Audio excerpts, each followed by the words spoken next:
Bir kişinin elbisesinin üzerinde ufak bir kan lekesi olsa namaza engel olur mu? Aslında biraz önceki sualde buna cevap verdik. Yani necaset galize ve hafif olmasıyla şekillenir. Kan necaseti galizadır. Galize olan necasette af kapsamı, af miktarı dirhem diye ifade ediliyor. Dirhem ise takrib olarak işte sıvı olan necasette avuç ayası kadar olan bir miktarı kaplaması, katı olan necasette ise işte 2,5-3 gramlık bir ağırlığa ulaşması.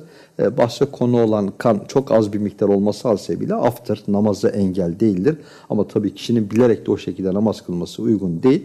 Onu yıkasın, temizlesin, o şekilde namazını kılsın. Ama velev ki olsa da namazın engel olur mu? El cevap olmaz. Namaz kıldıran imamlık yapmışsa da onda da bir sıkıntı Aynı olmaz. şekilde onun için de geçerlidir. Tamam hocam.